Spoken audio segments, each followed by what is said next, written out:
Hi, welcome once again to the online lecture of B.Sc. second year. Student friends, in last lecture we have learned about the tracer technique and some part of the neutron activation analysis, that is the comparator method. In today's lecture we are going to learn about the remaining part of the neutron activation analysis, as well as, if it is possible, that is isotopic dilution analysis, depend upon the time. So let's start with the neutron activation analysis, that is what the uh, comparator method, remaining part of that comparator method or neutron activation analysis. So let's start with the comparator method, that is remaining part of the comparator method. We already learned about the equation number 3, that is nothing but W is equal to ma upon 6.03 into 10 to the power 23 into pi into sigma in bracket 1 minus e raised to minus 0.693 divided by t half into small t bracket close. This is equation number 3, and by using this equation number 3, if we know the m, a and phi as well as sigma and t half and the small t, then weight of, that is the w of, can be calculated by equation. So in most cases activation of the sample occurs by neutron or gamma ray reaction. Thus the atomic number and hence the chemical identity of the element does not changes, but the mass number of the mass number increases by 1 unit, and the values of that t half and sigma are obtained from the chart of the nuclear. So by knowing the values from the chart or nuclei, we can able to determine the what the weight and the molecule, that is delta Bi, at the given stage of the reaction, but the what corresponding amount of the charge in the that is change in the labeled molecule, that is delta Ai, can be measured with the precision even up to the change of the order of 10 to the power minus 12 to 10 to the power minus 16. So by the measuring delta Ai and the quantity, that is delta Bi, is readily assessed by the equation 1. So the following points should be taken into care in the using radioisotope as a tracer, as I have already told in yesterday's class. So the first point is that the tracer isotopic molecule and the stable one should be in the same chemical form, as sometimes isotopes in the molecule of different chemical form may not exchange rapidly, so they are keep in the same form or take in the same form.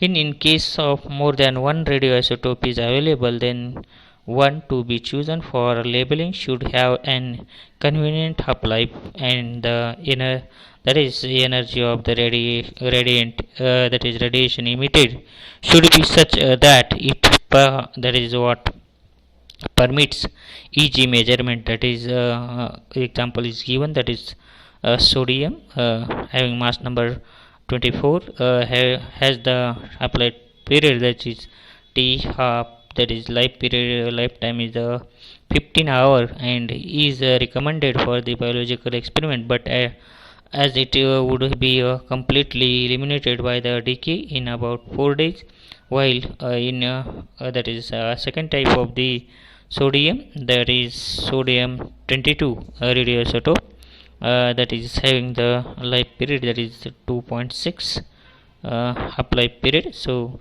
2.6 year is there, so it would be preferably used for the investigation of the physico chemical problems. Then third one, the total amount of the radioisotope should be just enough to provide the measurable signal. So large excess should not be taken. It is avoided, as otherwise the system under study may get chemically changed by the self irradiation.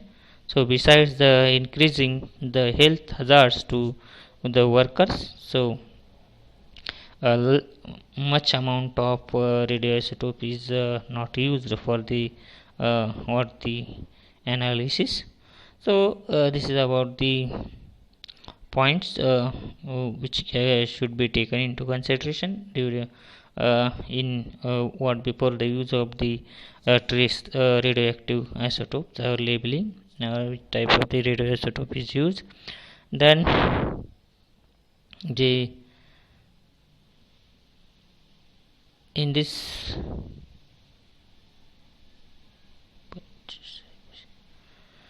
so the procedure for the absolute method, what are the procedure for the absolute method is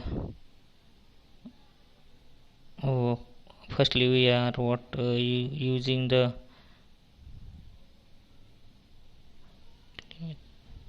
absolute method. So what is the procedure to what the carry out the absolute method of the analysis, that is radiochemical analysis. So the procedure for the absolute method may include the following steps. That is the first step of the activation analysis is the activation of sample to be analyzed, that is the conversion of stable isotope of the sample to be analyzed into the radioactive nuclide. Then the activation is done by placing the sample in a flux of slow neutron for a time long enough to produce the radioisotope of the element to be determined. This is the first step to convert the stable nuclei into the radioactive nuclei.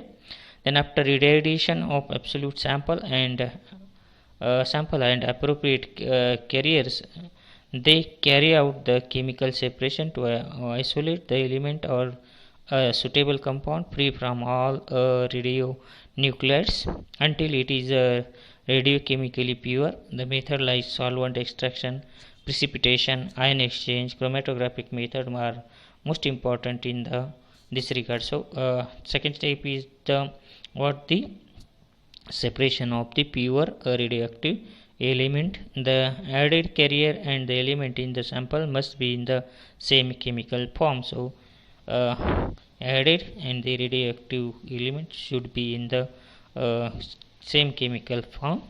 Then third point of the procedure is now determine the activity of the radiochemical compound isolated by the scintillation detector, or better by using the lithium drift germanium semiconductor detector.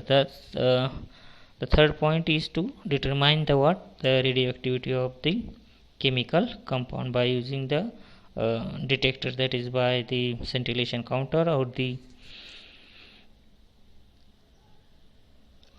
semiconductor detector. Then fourth point of the procedure is then use the equation 3 to determine the amount of sample to be estimated. That is what is the equation 3 is used for the determining amount of the sample. So in this way we can apply the absolute method for the determining the that is the what the amount of the sample to be estimated, or amount of sample by means of the absolute method of the radioactivity. So sensitivity of the absolute method, what is about the sensitivity? It is the important to what mention that the sigma of the neutron capture cross section for the element is not known with the high accuracy. So this is the problem in the sensitivity of the absolute method, because sigma is not accurately known, and then phi, the flux of the intensity of neutron, is very difficult to measure exactly. So exact values of sigma and phi is not exactly measured or known, and the activity must be corrected for the chemical yield and counting efficiency. So these are the difficulties in the sensitivity of the absolute method. There is sigma, the value of sigma is not accurately known, and phi is not it is not too easy to measure the phi with correctness, and the that is activity of the corrected for the chemical yield and counting efficiency. Therefore the weight W cannot be determined with greater accuracy. So the method is not very accurate and require many improvements So these are the what the problems with regarding the absolute method in the neutron activation analysis. The second method is the comparator method. The difficulties of the absolute method are what the avoided by using a comparator method. So it is the improved method than the absolute method. So in this method, a sample and the known mass of a standard ms, that is a standard mass, are simultaneously radiated by the same neutron flux. Since the activity is proportional to the mass of the element in the sample mx is given by the following expression: if the radioactivity of the other compounds of the sample is undetectable. So here what is the difference is made in this comparator method. We comparatively compare the standard and the sample compound by means of the radiating neutron flux, both the sample as well as standard sample as well as the detecting sample.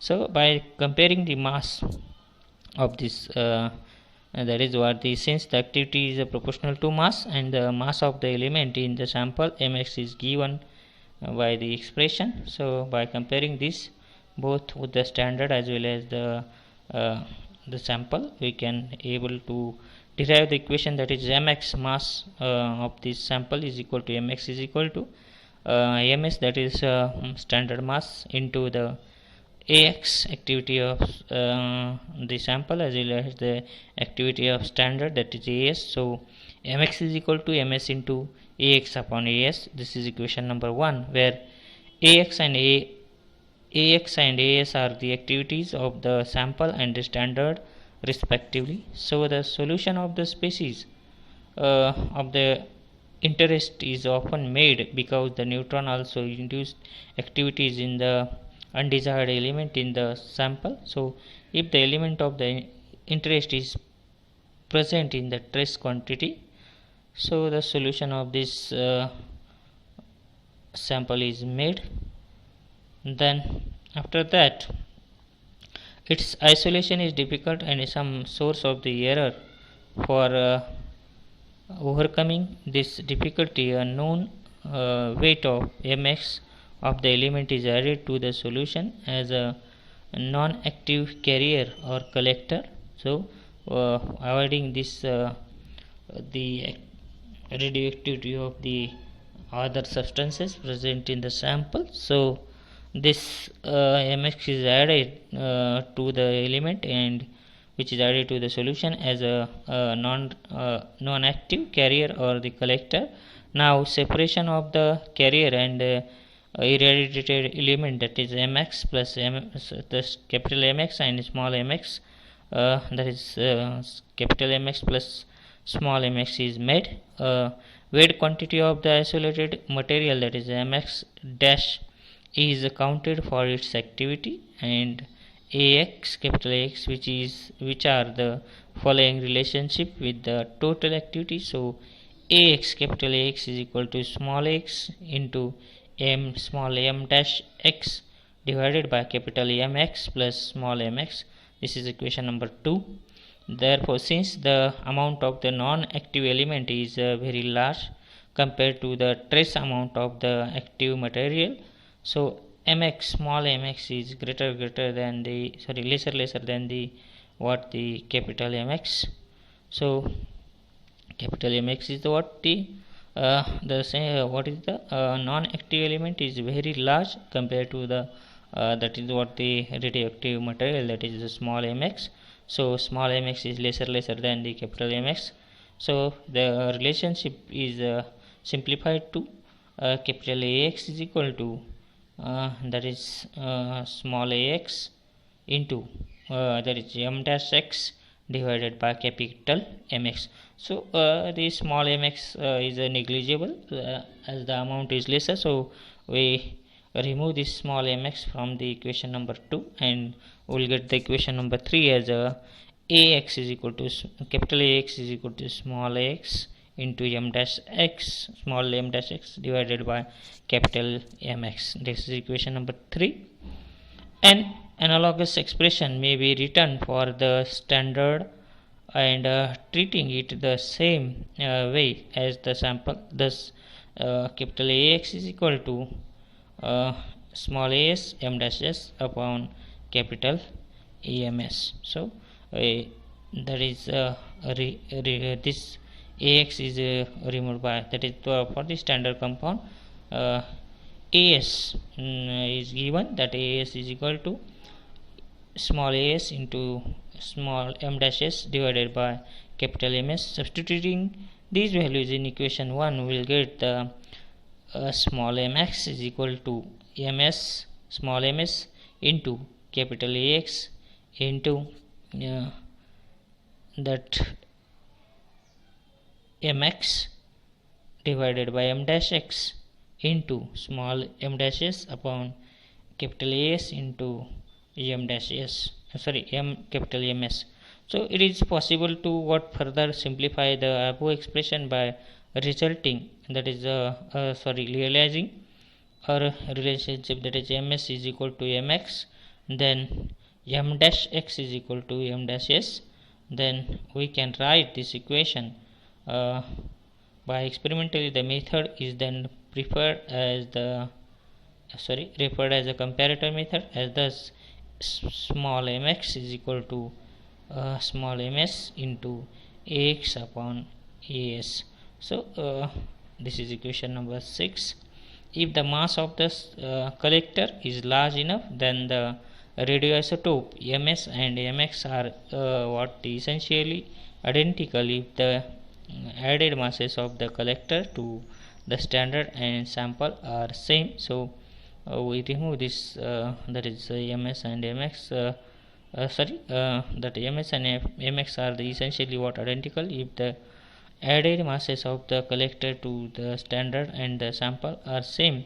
So we the requirement of m dash x is equal to m dash s is analytically unique in this, that same quantity has to be taken from the solution of the inherently dissimilar concentrations. So the problem is overcome by the adding sufficient amount of a suitable reagent for complete removal of the species of interest from the either sample from the standard.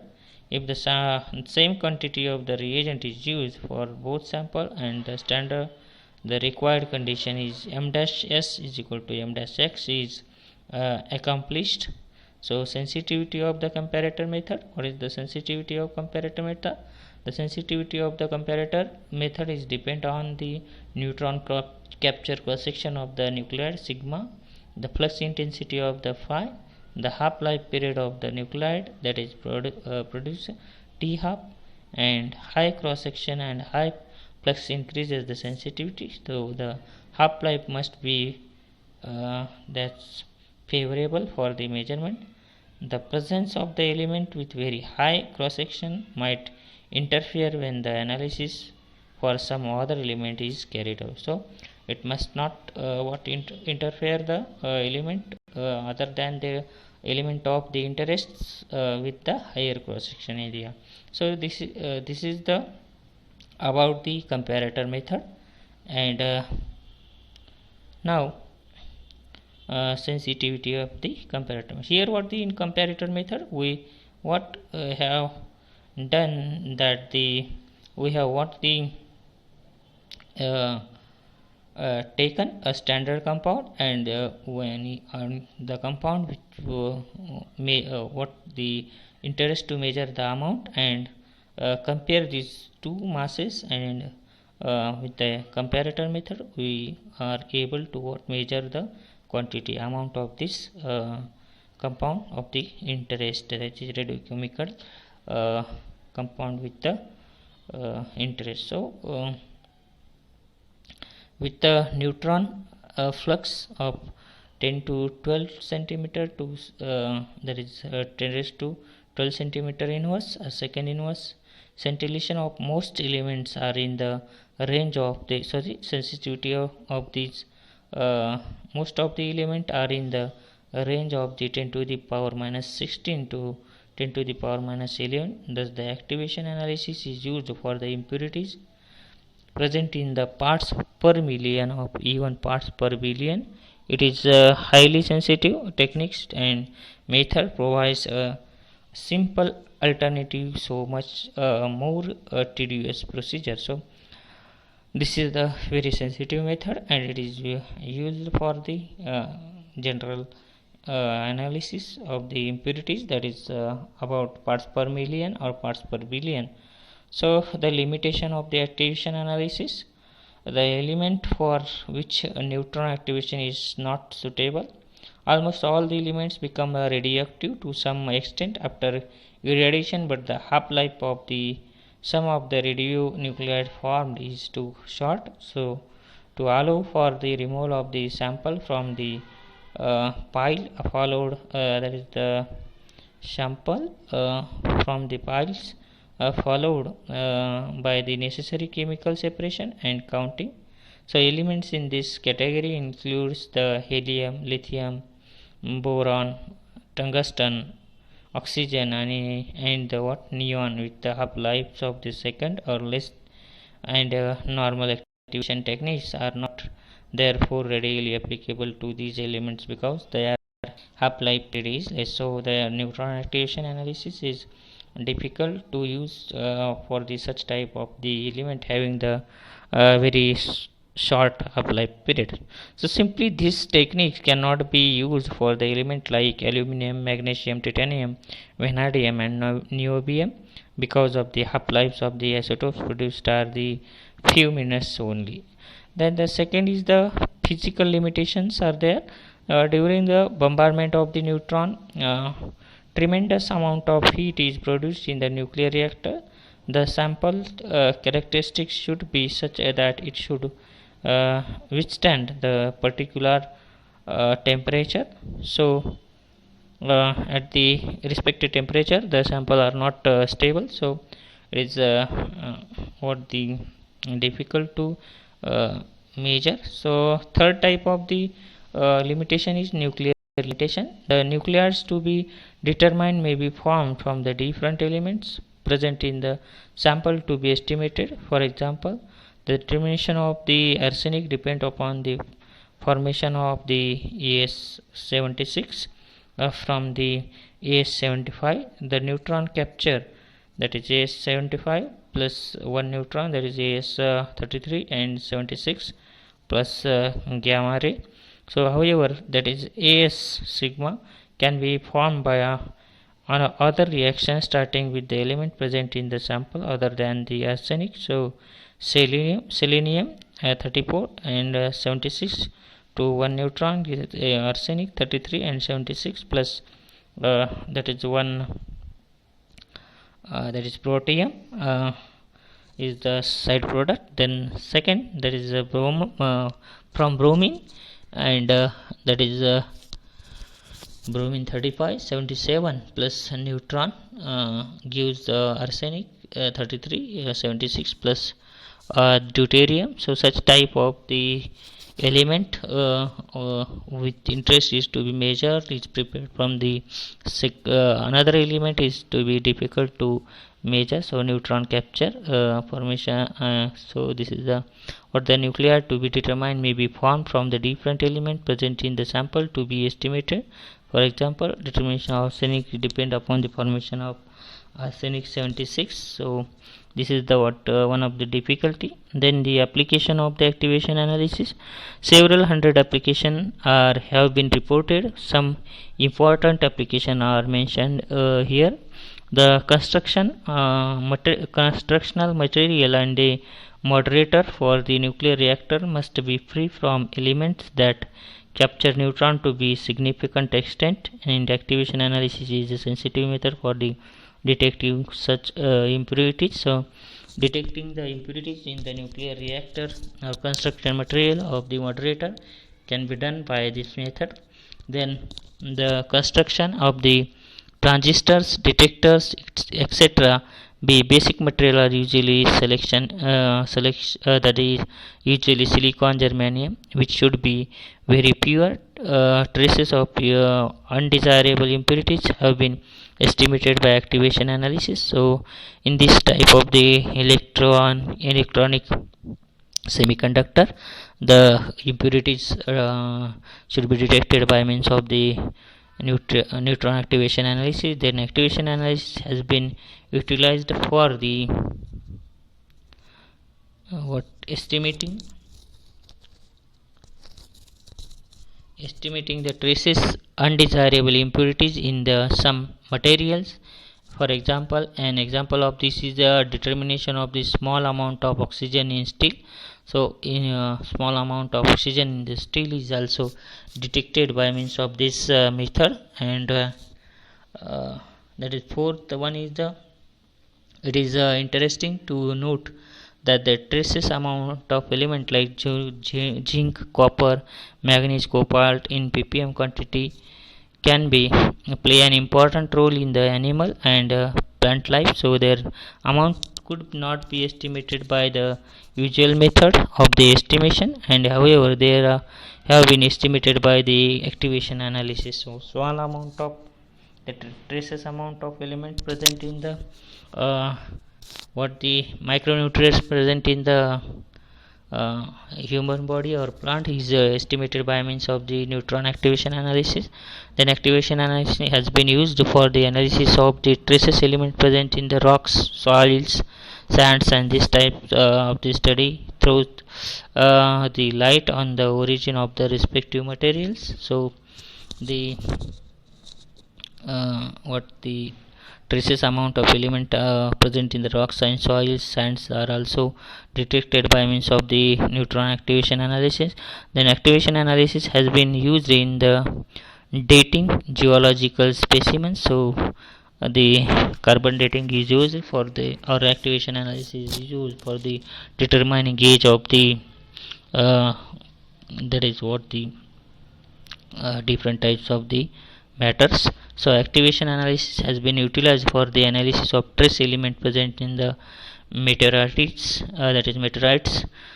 This study is useful in determining the ages of the object that fall in earth from the space. So these are meteorites.